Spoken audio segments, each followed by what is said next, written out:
I have an easy question to begin with. Who is buried in Grant's tomb? You assume Ulysses S. Grant. Well, actually, the answer is no one.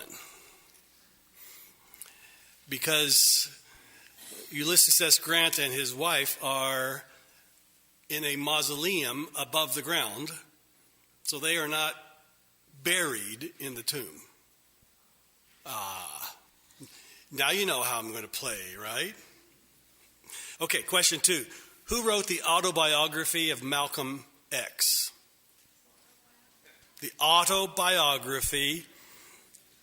It's a book. Had to read this book when I was a junior in academy.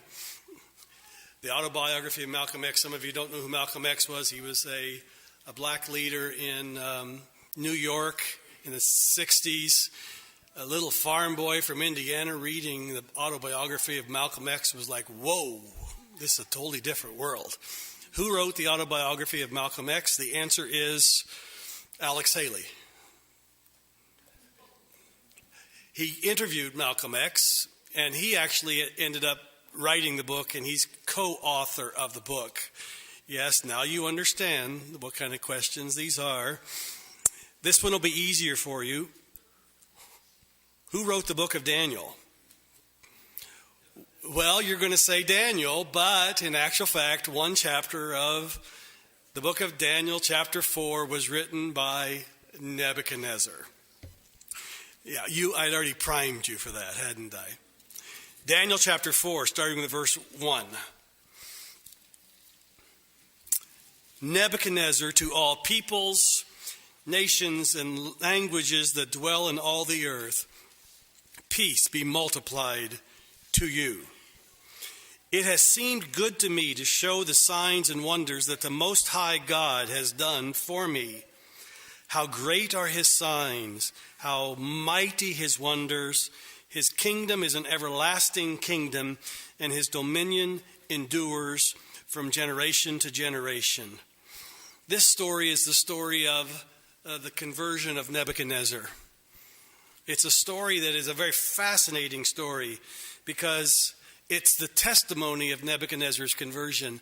But before the testimony, there came a test. And I think most of us don't like the test. But if we will listen to God, every test can lead to a testimony. If we follow God, every test can lead to a testimony. So every test is not necessarily bad. Now, Nebuchadnezzar was well acquainted with the God of Hananiah, Mishael, and Azariah, also known as Shadrach, Meshach, and Abednego. I prefer, because I'm a purist, I enjoy calling them by their Hebrew names, not by their Babylonian names, although sometimes I will forget. But Nebuchadnezzar was well acquainted with the God of Daniel and Hananiah, Mishael, and Azariah. As a matter of fact, in Daniel chapter 1, Nebuchadnezzar gets his first view of this God, because in Daniel chapter 1, remember, there's a test of the Hebrew boys about what they will eat, and they won't eat what the king requires them or gives them to eat. They eat differently, and at the end of 10 days, they are 10 times wiser than all the other wise men. Should have given Nebuchadnezzar a clue as to how wise his other wise men were, but that's the first test, and he became acquainted with God and what God could do. Daniel chapter 2, remember, there's the story of the multi-metal image in Daniel 2. And at the end of the story, at the end of the vision, when Daniel gives him the meaning of the vision, he again, in Daniel chapter 2, proclaims God as the God of gods and the Lord of kings, and he acknowledges God as the revealer of secrets. Daniel chapter 3, remember, Hananiah, Mishael, and Azariah end up in the fiery furnace. And at the end of it, when they don't get burned up, Nebuchadnezzar again has to acknowledge that no other God can possibly deliver like this God of Hananiah, Mishael, and Azariah. He is the God of gods, the Lord of lords. So 3 times Nebuchadnezzar has been confronted with how powerful this God is, how wonderful he is. And yet, he has not yet been willing to give himself over to the control of this God, in spite of all the miracles that he's seen. Now, many people would say that Nebuchadnezzar was a polytheist, which means having many gods. So it's possible that he was a polytheist. It's possible that he would believe in his own god, Bel-Marduk, and also kind of in the God of the Hebrews. But actually there's another interesting term that I just recently became acquainted with. It's called henotheism. Henotheism is a belief that a God can be a God in a certain place, but another God is the God in a different place. And so Nebuchadnezzar could believe that the God of the Hebrews was the God in Israel and still be true to his God, who was the God of Babylon. And so it's kind of like each God had their own territory, like a governor or a president. And each God had their own place that they were God, but they weren't God universally. But Nebuchadnezzar needed to understand the power of the God of Hananiah, Mishael, Azariah, and Daniel. He still had not submitted to God in spite of everything that he had seen from God. It's an amazing thing. Now, Nebuchadnezzar is living the good life. He's living the dream. Daniel chapter 4, verse 4. It says, I, Nebuchadnezzar, was at ease in my house and prospering in my palace. It's an interesting word for prospering in the Hebrew is a word that has the root word green. You'll see why it's interesting in just a moment. But it's like a plant that's flourishing. He's prospering. Verse 5. I saw a dream that made me afraid. As I lay in bed, the fancies and the visions of my head alarmed me. So, what does he do? He immediately calls the dream interpreter Daniel. No. He says, then he made a decree that all the wise men should be brought in. Verse 7, then the magicians, the enchanters, the Chaldeans, and the astrologers came in and told me the dream. And here's a surprise. They could not tell him the interpretation. Do you just want to say, duh? Right? I mean, he's tried this before. His wise men failed him in Daniel chapter 1. His wise men failed him in Daniel chapter 2. Daniel chapter 3, he didn't need them again. And so finally, Daniel is brought in, and Nebuchadnezzar asks Daniel to give him the interpretation of the dream. He tells him about how the spirit of the gods are in him. And so then he tells him the dream in Daniel chapter 4, verse 10, and he wants Daniel to tell him the interpretation. Starting with verse 10. Nebuchadnezzar says, the visions of my head as I lay in bed were these. I saw and behold a tree in the midst of the earth, and its height was great. The tree grew and became strong, and its top reached the heaven, and it was visible to the end of the earth. Its leaves were beautiful, and its fruit abundant, and it was food for all. The beasts of the field found shade under it, and the birds of the heavens lived in its branches, and all flesh was fed by it. This is the tree of trees. This is the tree above all trees, the great tree. Now, at this point in time, I can't imagine Nebuchadnezzar is feeling disturbed by the dream. But then it continues on in verse 13. I saw in the visions of my head as I lay in bed, and behold, a watcher, a holy one, came down from heaven. He proclaimed aloud and said thus, chop down the tree and lop off its branches, strip off its leaves, and scatter its fruit. Let the beasts flee from under it, and and the birds from its branches. But leave the stump of its roots in the earth, bound with a band of iron and bronze, and the tender grass of the field. Let him be wet with the dew of heaven. Now, did you notice a change there? The change in pronouns. It's in the Hebrew. From it to him. Let him be wet with the dew of heaven. Let his portion be with the beasts and the grass of the earth. Let his mind be changed from a man's, and let a beast's mind be given to him. And let 7 periods of time pass over him. And then verse 17. I consider verse 17 to be the key verse of the whole chapter of Daniel chapter 4. Some of you know that I like to identify what the key verse is. The key verse to me summarizes the whole chapter, and that's verse 17. The sentence is, by the decree of the watchers, the decision by the word of the holy ones, to the end that the living may know that the Most High rules the kingdom of men and gives it to whom he will, and sets over it the lowliest of men. That is the message God was sending to Nebuchadnezzar. That's the key to understanding this vision. Daniel finishes off this dream. Nebuchadnezzar finishes off. This dream I, Nebuchadnezzar, saw, and you, O Belteshazzar, tell me the interpretation, because all the wise men of my kingdom are not able to make known to me the interpretation, but you are able, for the spirit of the holy gods is in you. Now it says that once Nebuchadnezzar had given Daniel the dream, Daniel was dismayed for a while. Daniel realized that this dream was bad news for Nebuchadnezzar. He was sad.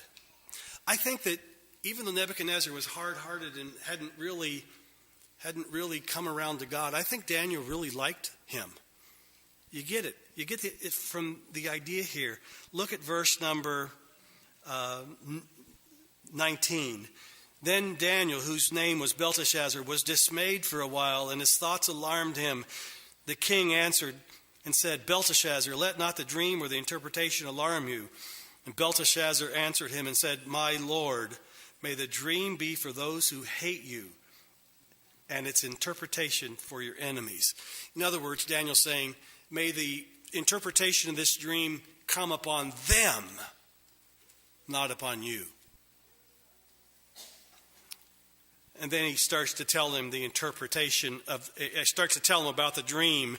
He finally comes to the interpretation after describing this great tree in verse number 22.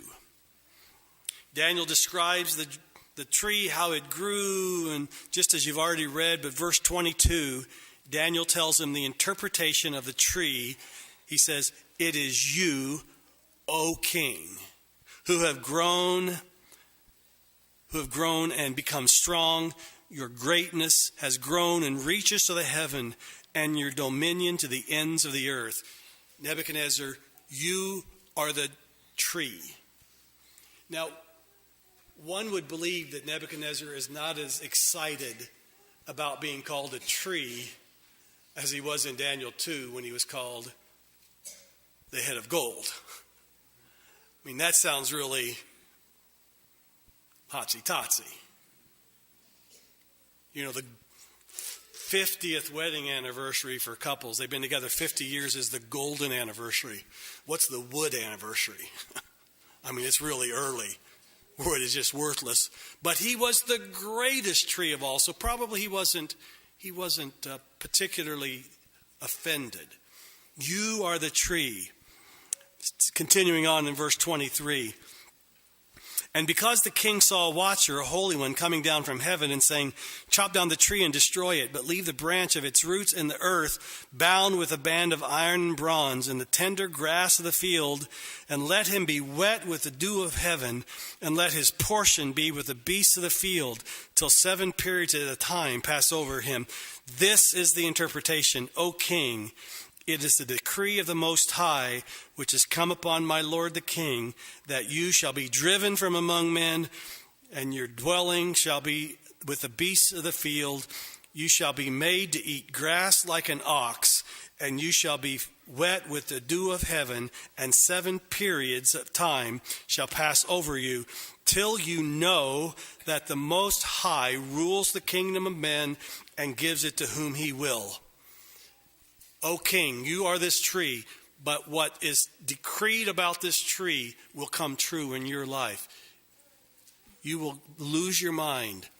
I think it's funny. I thought of a sermon title, another sermon title, an alternate sermon title for this could have been the 7 years Nebuchadnezzar was a vegetarian. Because he eats grass for 7 years. Well, maybe not. And so Daniel gives him the dream. But notice at verse 27, he gives him this plea. He says, therefore, O king, let my counsel be acceptable to you. Break off your sins by practicing righteousness, and your iniquities by showing mercy to the oppressed, and that there may perhaps be a lengthening of your prosperity. Daniel says, please, king, if you will turn from this, God will repent and will not do this. Do you remember Jonah went to Nineveh? Your city's going to be destroyed in 40 days. They repented. God did not destroy the city. Jeremiah chapter 18, verses 7 through 10, there's a conditional prophecy in which Jeremiah says if God speaks bad about a nation and they turn from their evil ways, God will not punish them. And Daniel is making this plea to Nebuchadnezzar, please turn from your evil ways, and God will perhaps repent of this. But he didn't. Verse 28, it's very short, very succinct. It says, all this came upon King Nebuchadnezzar. It happened. Just as Daniel had prophesied, it happened. Verse 29, at the end of 12 months, he was walking on the roof of the royal palace of Babylon, and the king answered and said, is not this great Babylon which I have built by my mighty power as a royal residence and for the glory of my majesty? You should insert sound effects here. Dun, dun, dun. Do you get the words? I, my glory, my majesty. Verse 31, while the words were still in the king's mouth, there fell a voice from heaven. O King Nebuchadnezzar, to you it is spoken, the kingdom has departed from you, and you shall be driven from among men, and your dwelling shall be with the beasts of the field, and you shall be made to eat grass like an ox, and 7 periods of time shall pass over you. What's the purpose? Until you know that the Most High rules the kingdom of men and gives it to whom he will. And immediately the word was fulfilled against Nebuchadnezzar. Now, how long is 7 times? 7 periods of time. Well, sometimes in biblical prophecy, when it says at times, if it's in biblical prophecy, it's a time prophecy. Sometimes it means a year, and that can mean 360 days. And, for instance, 3.5 times in the book of Revelation is 1,260 years. Well, let me suggest to you that 7 periods of time is simply 7 years. It couldn't be 7 years of prophetic years. Otherwise, that time period from the time of Nebuchadnezzar would reach down to AD 1934. So it can't be interpreted prophetic time periods. I think it's 7 years. I don't think it's 7 days, because you read the rest of verse number 33 about what happened to Nebuchadnezzar. It says, he was driven from among men and ate grass like an ox, and his body was wet with the dew of heaven until his hair grew as long as eagle's feathers, and his nails were like bird's claws. Can you imagine how long they must have been? So I think 7 years is a good time. But in the prophecy, there was the stump that was banded around. It contained a hopeful promise. It contained possibly something good for Nebuchadnezzar. Verse number 34 says, at the end of the days, I, Nebuchadnezzar, lifted my eyes to heaven, and my reason returned to me. And I blessed the Most High and praised and honored him who lives forever. Nebuchadnezzar learned his lesson. His reason came back to him. This text reminds me of Luke 15, verse 17. The prodigal son is out feeding the pigs, remember? And this phrase, it says, he came to himself. He understood. He came to himself. That's what happened with Nebuchadnezzar.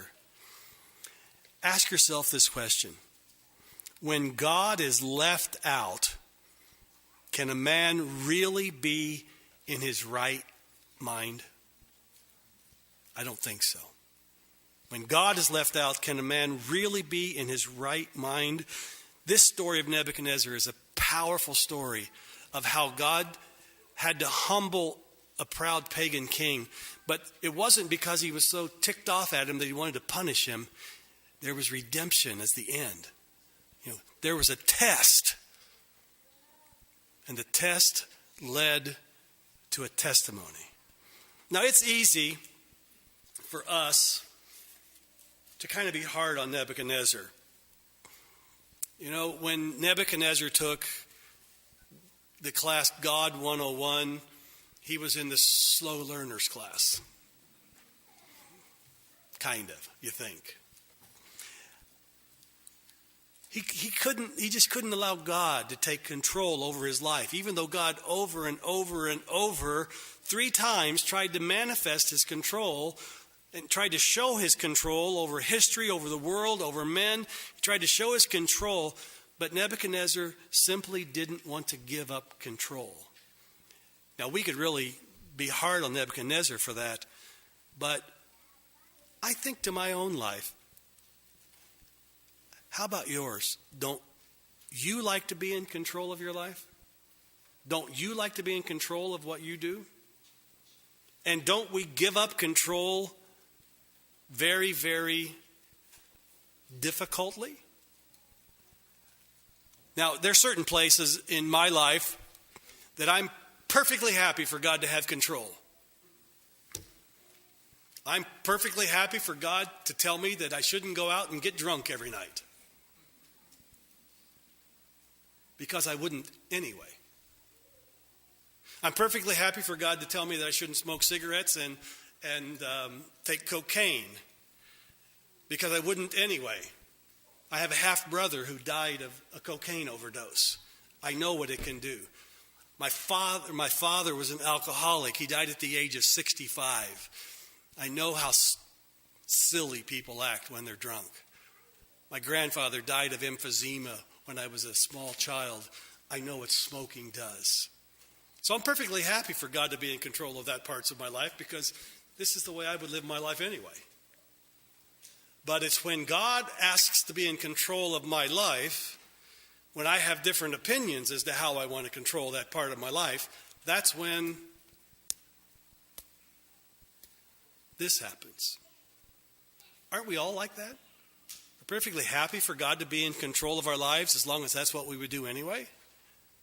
But when he asks us to do something differently than we want to do we balk?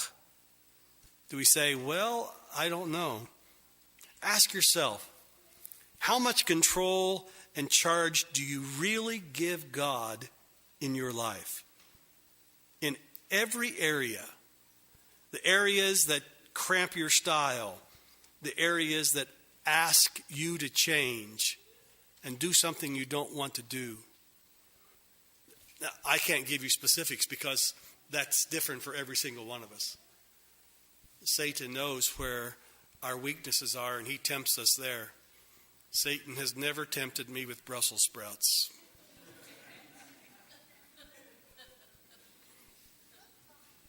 He knows where our triggers are. He tempts us there. And God asks us to give the things in our lives that we don't want to give him control of. He asks us to give him control. My wife bought me an interesting poster many years ago. I don't even know where it is today. The poster said, every time I think I have fully surrendered to God, he asks me for something I don't want to give up. Isn't that really true of every single one of us? There are certain areas of our lives that we would like to be in control of. Psalm chapter 139. Psalm 139 is my favorite chapter of the Psalms. Unless I'm reading Psalm 91, and then I can argue about it. It's my favorite chapter of the Psalms as far as I'm concerned this morning. Psalm 139, verse 5. Psalm 139 is about how God cares for us. Verse 1, O Lord, you have searched me and known me. It's about God's care for us and about his presence in our lives. Verse 5 says, you hem me in behind and before and lay your hand on me. My visual picture is that I'm in the middle, God is in front, leading me, and he's behind me, pushing me just a little bit. And that way he can keep me on the right path. You hem me in behind and before. Is that good news? Is it always good news? Not always. It's good news from God's point of view. But what if God is before me and behind me, I want to do something that I don't want God to be with me to do? I have to say, I have to step away.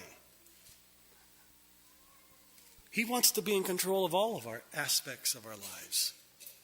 Not just the ones that we want him to be in control of. I am so thankful when I read the story of Nebuchadnezzar. I find so much comfort in the fact that God gave Nebuchadnezzar chance after chance after chance after chance. 4 times. He doesn't give up on him. Isn't that good news? He doesn't give up on him. And I hope that as he doesn't give up on him, I know he will not give up on me. He will not give up on you. My prayer is that I allow him to control more and more of my life each day.